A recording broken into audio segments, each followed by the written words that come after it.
7th, 2022, ripping right through October, headed towards, well, second week of October. Of course, October, 5 weekends in October. And, well, last night's game is over. It's in the books, and we can move on. I tell you, I haven't seen anything streaming that bad since I tried to watch Joe Madden's podcast one time. It's pretty much it was not quite that bad, but it was the game was definitely not as bad as that, but it was getting there. Yeah. That's some interesting play calling too. Yeah, I think I don't know, Nate Hackett. I don't know if you can't get it right, or I don't know what the story is about. Gets heat for kicking the field goal earlier this season, then gets heat for going for it. You know, then he goes for it twice, and then it looks ugly. That was awful. I don't know, man. It's like I hate the NFL, and it's like they're helping me hate it more. Right? You know. Do we kick the field goal or go for the touchdown? Here, quick, let's huddle up. Flip that coin. It's funny. There it is. Like Jay and I at halftime were both ready to take a nap. It was like, we had like 400 people tuned in. We're like, yeah. Colts and under, I guess so. It's like, all right. It's like we took the Colts with the points because we didn't think there would be any more points scored in the second half, and the under was, pretty much a gift. At that point, it was some hideous football.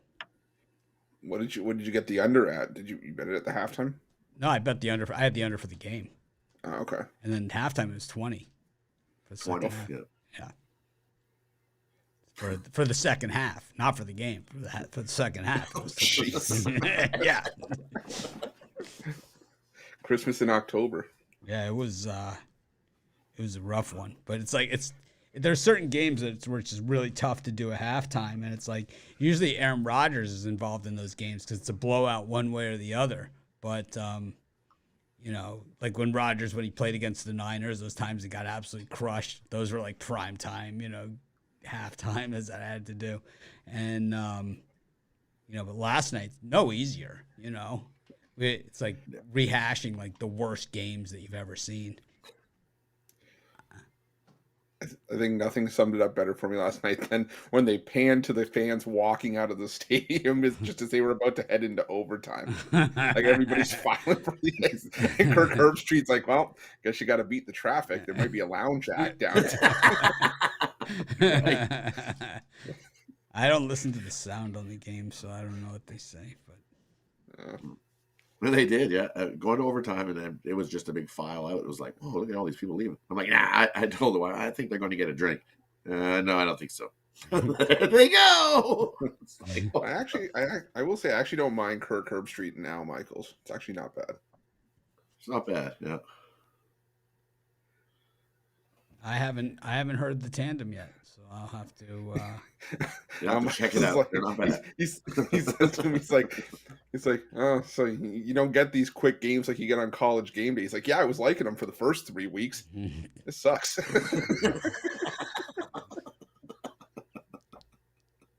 It happens, man. Yeah. Well, we got today plenty of action going on. Starts early, ends late. 8 games, but really, if you're going to have 8 games on the card, plus 9, right? Hockey, did it start? The hockey game start already? Or? No, 2:00 Eastern. Who do you like in the hockey game? Dude. Yeah, I'm going Predators puck line in this one. There looks like I didn't ask for the explanation. I just asked who you like. Oh, sorry. I don't want to hear the story. Sorry. Please, Chris. Here. I'll speak for everyone. Spare us. Rod, who do you like? Predators puck line for me. Rod, who do you like? I like the Sharks. I think they're aggressive. No, we don't care. We don't care why. Well, yeah, because I would give you. We just want. I just want the pick, man. See this? Yeah, see this? Just get to the pick. Oh God, not that again. Just get to the pick, man.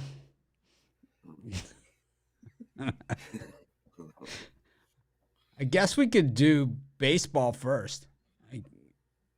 Yeah, let's do baseball first. Why not? I was going to do college football. Let's do college football first. What the heck? Go to Piscataway, home of the best Club Med on the planet. Got Rutgers taking on Nebraska. What exit is that again? Chris, what do you think? Yeah, I'm still sticking to my guns on the under in this one. I want no part of Nebraska. The rest of the way, there's nothing you can really do to tempt me to take Nebraska here.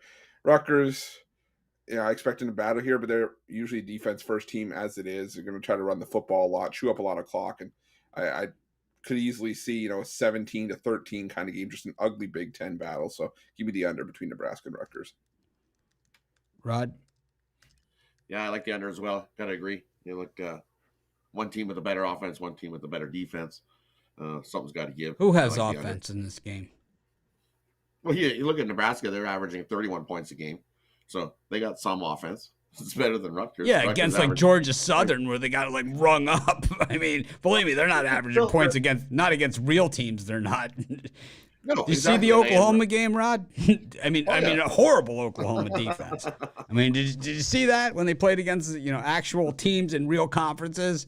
They're not a good offense. They're not even. I never said they were great. I wasn't like, yeah, they're the best. You said you called them good.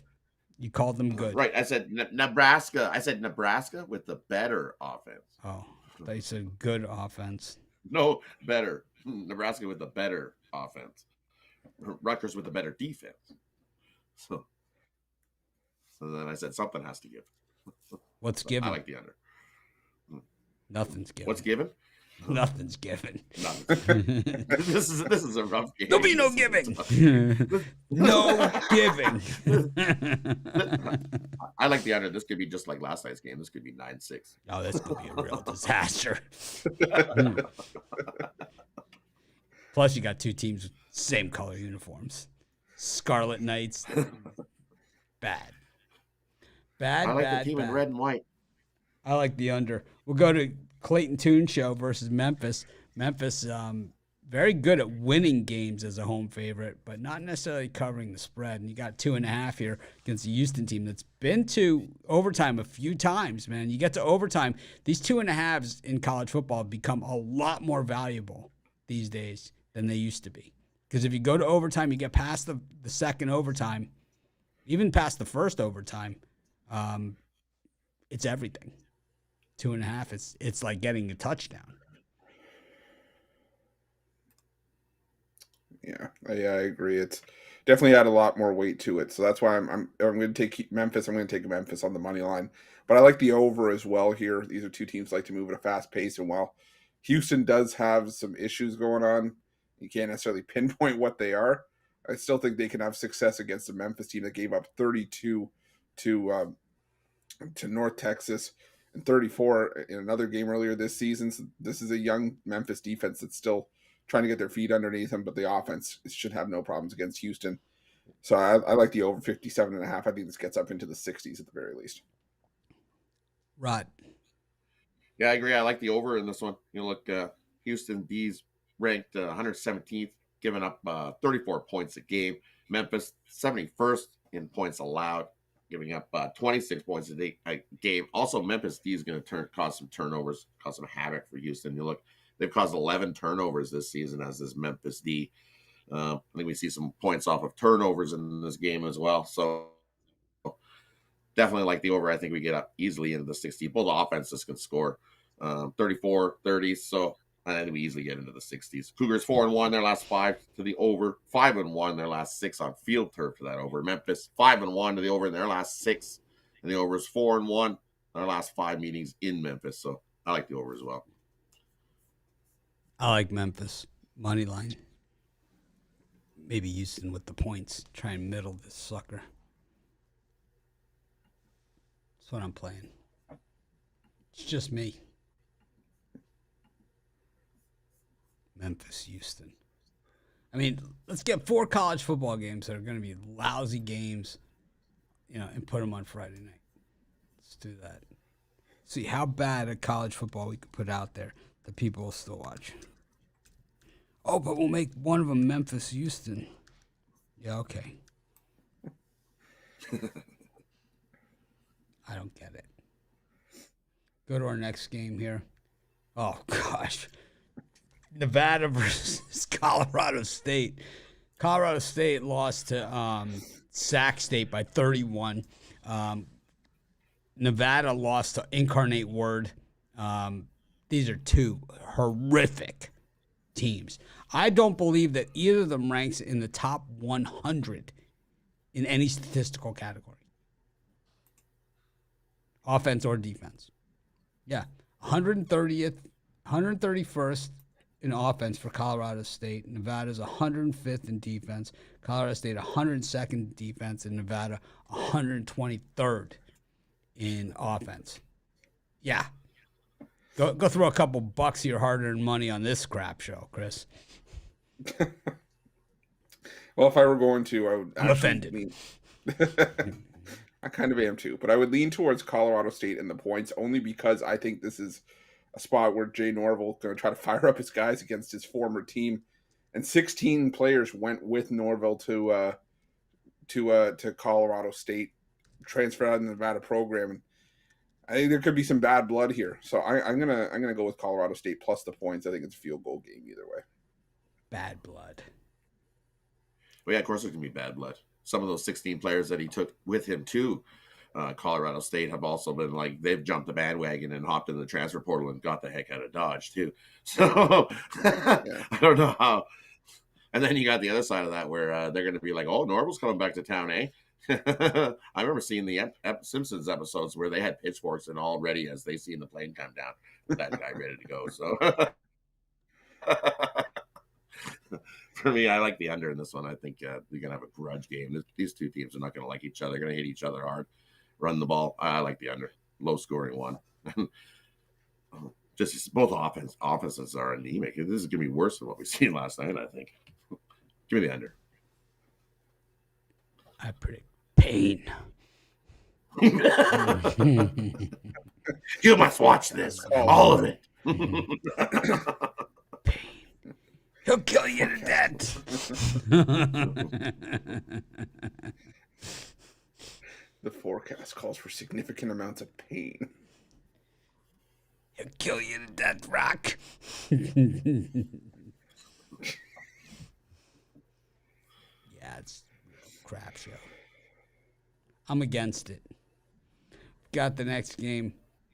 Actually, the best game of the night. It's San Jose State versus UNLV. Spartans laying 6.5.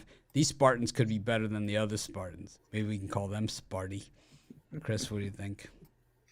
Yeah, I mean, this is another good San Jose State team that we've seen. I think got to go back just a couple of years, but other than that, there hasn't been much to write home about for San Jose State over the last decade. And say the same thing for UNLV, but I'm still leaning towards San Jose State here.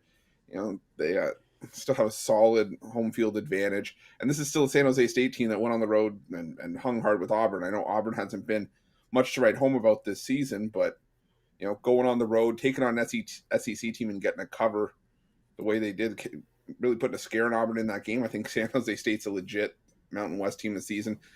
I like UNLV. I like the direction that they're headed, but I just think that San Jose State at home is the difference here. I think they win this one by a touchdown, so I'm laying the points with San Jose State.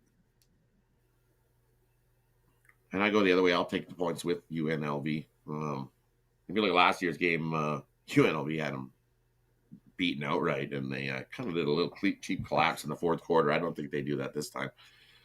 I don't think they win it outright. I think they keep it close. The 6 points, I think, that's got a field goal game written all over it. I think UNLV has a circle game for them. I think they're ready and pumped. I think 6.5 points is too many. I think it's a field goal game all day. I like UNLV plus the points. Be a close game. I'm taking San Jose State. Not good. No bueno. But not loving this one, that's for sure.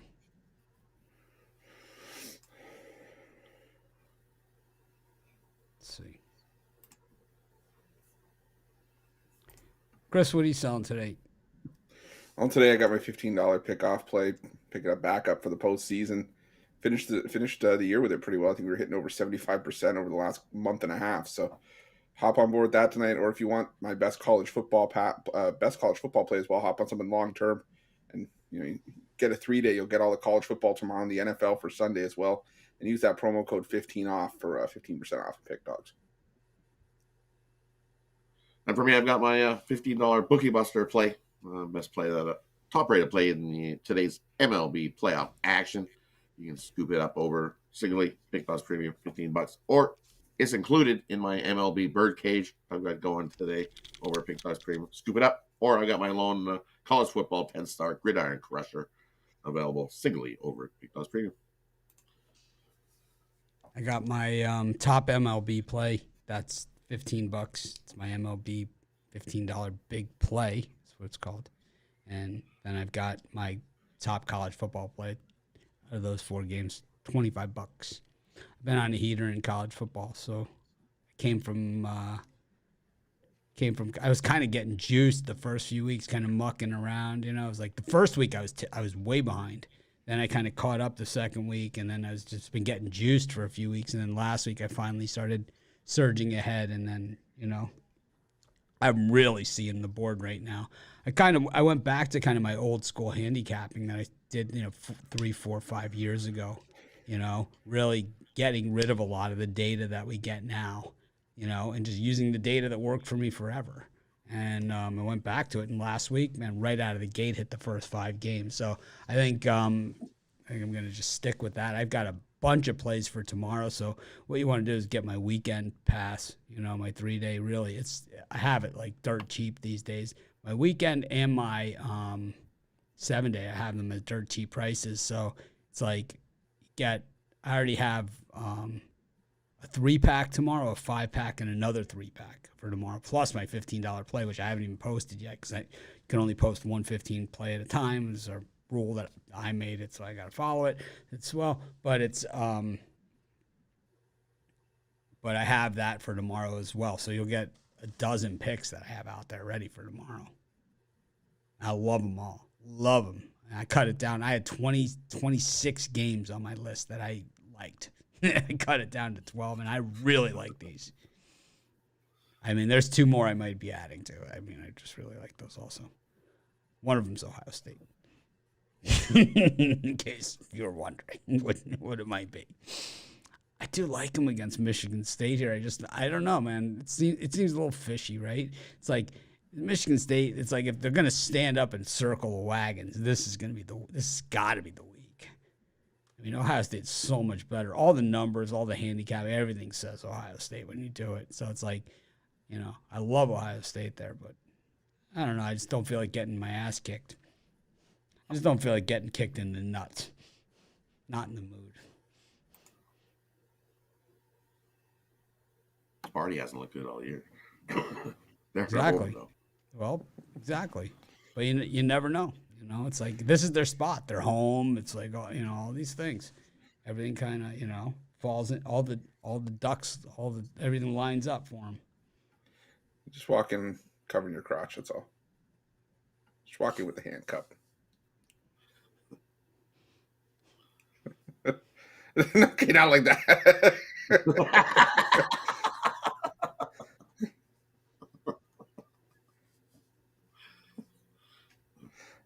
What are you doing, sir? Holding my balls. I'm cupping my nuts. Is that going to be the new thing for a game that you're scared to take? I'm cupping my nuts on this one.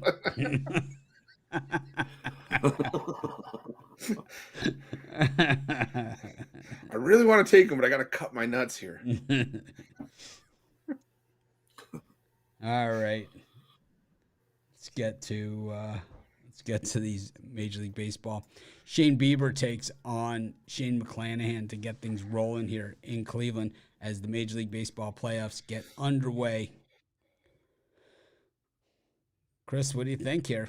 Shane McClanahan and Justin Bieber got the All-Star Game starter versus the former Cy Young Award winner. Yeah, I'm gonna go 12:07 Eastern time start. It's all coming together. Yeah, no, I'm gonna go with the former Cy Young winner. I'm gonna go with the Guardians with Bieber on the mound here. The Rays, they kind of backed into the postseason. I know that September and October is usually the time where we see the best version of the Rays usually show up, but again they lost 5 straight heading into the postseason. And Shane McClanahan didn't look like the Shane McClanahan that we saw early in the season, striking guys out and you know keeping runs off the board. He's really struggled in his last 3 starts to close out the year. He went 0-3 with an ERA up around 7. I think Shane Bieber, came on strong at just the right time. Was ending the season really well, and I think he carries that into the postseason here. Cleveland going to be rocking today, and the wind's blowing in, so I actually like the under as well. Even though it's only at 5.5, I could easily see a 2-1 game here, but I like Cleveland in this one. Rod? I'm going to go the other way. I like the Rays here in this one. I know the Rays haven't looked the greatest coming into this, but they hit this postseason and they turn into doing the Rays things. Rays are 4-0 in their last 4 wild card games. And look at the Guardians. They've lost their last 8 playoff games. I'm going to turn that around and stop that streak. Nah, I'm going to take the Rays. I think they strike first in game 1 here. I'm going to take the Rays.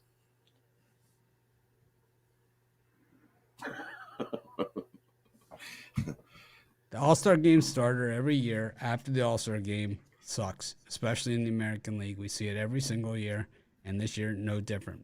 I said it when he started the All-Star Game, and I continued to say it, and I will continue to say it. Also, he didn't just start the All-Star Game. He kind of got slapped around pretty good in the All-Star Game. And so when it comes to big game situations, not the guy I want in my court. Big-time players step up in the big-time games. Love that Albert Pujols home run prop today, right?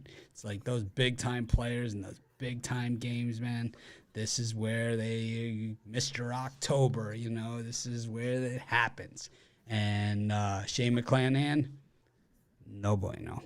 Randy Arozarena, this is where he strikes out 4 times in one game. This is a bad place for the Rays. They did not play well in Cleveland in the last series, and they have not played well in game 1 of a series at all this year. I mean, they've been terrible.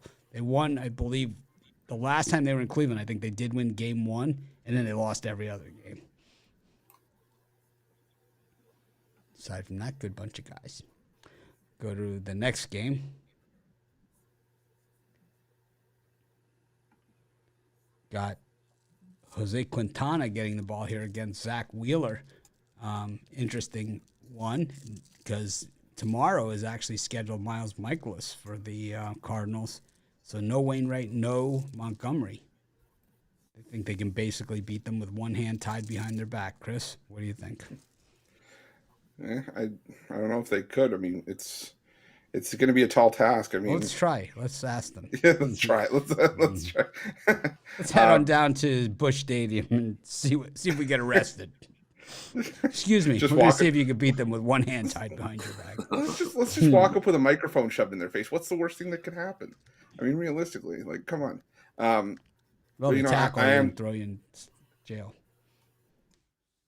I was kind of just trying to just not address that because I figured that was going to be the case. And if you focus on that, that's what ends up happening. So I was trying to manifest something positive. But no, I'm going to go with the over here. I just think this is a game that's primed to see some runs. 6.5. I think it's just a total that's too low.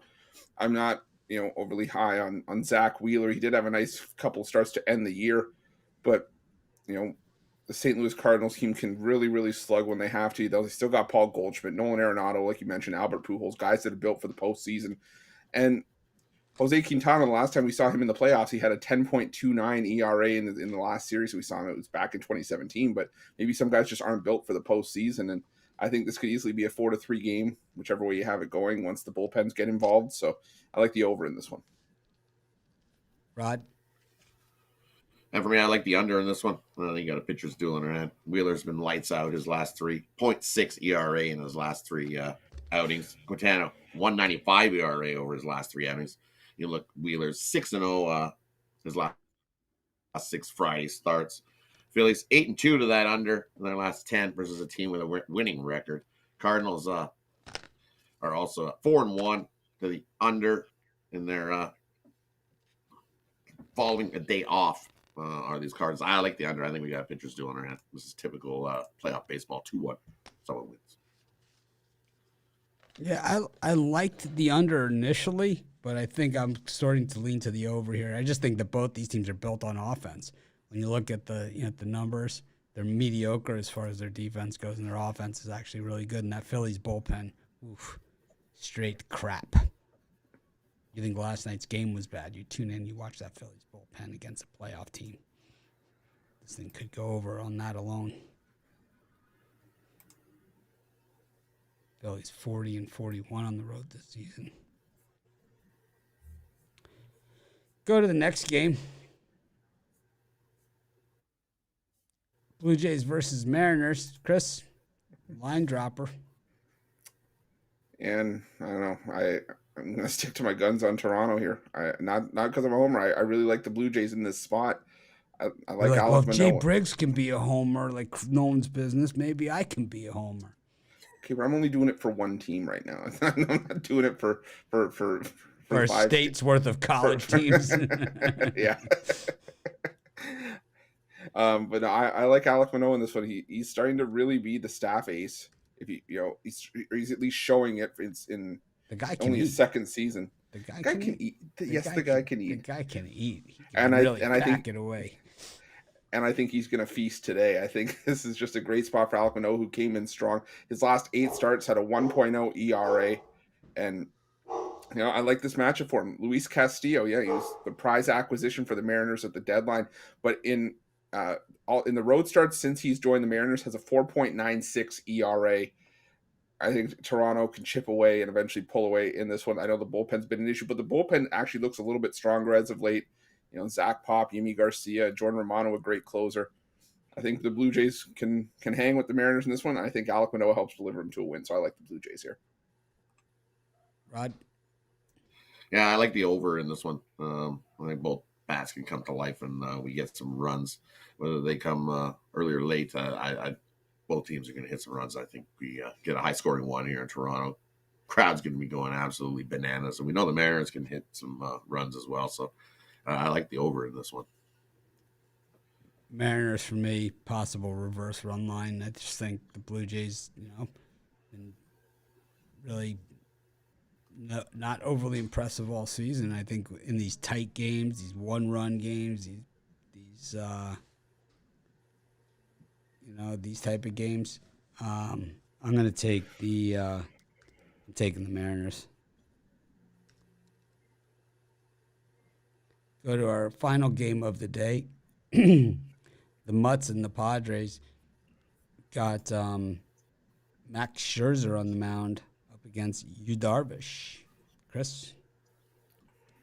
Yeah, I'm going to go with the over in this one. Another low total. Obviously, is what we're starting to expect for playoff baseball. But these two matchups, when you saw Darvish against the Mets earlier this season, both were low scoring. One was 4-1, and one was 7-0. With a total of 8. So I think this is just going to be a pitcher's duel. You have two pitchers that are built for playoff baseball, and Darvish and Max Scherzer. The Mets, they also backpedal into the playoffs. I haven't been impressed with their offense, and I think the Padres, they're going to be in for a war here. So I like this one to go well under the total. I like it first to 3 wins, so give me the under here. Rod? I like the under in the first 5 here. We know what Mad Max does. He hasn't given up more than 3 runs in 15 playoff starts. And Yu Darvish has definitely been pitching well as well. So I like the pitcher's duel in the first 5. And then after that, once you get these starters out, then who knows what happens. I think it could go over. But I like the under early, in the under first 5. Solid pitcher's duel, probably 0-0 after 5. I like the Padres in this one. I just think that if you get the Scherzer, you get him early. And I think Darvish, I think he can go on a strikeout run in this one. And the Mets, big swingers and misses. And, I think the Padres, well, they haven't been anything special this year. I think the Mets are just looking for a place to lay down because they know they can't beat the Braves if they win this series.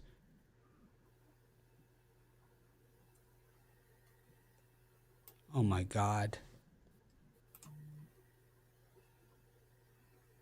You're kidding.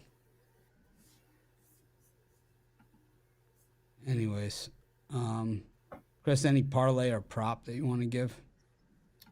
Yeah, I'll go with the parlay. I'll go with the St. Louis Cardinals. I'll go with the Toronto Blue Jays, and I'll go with the over in Memphis-Houston.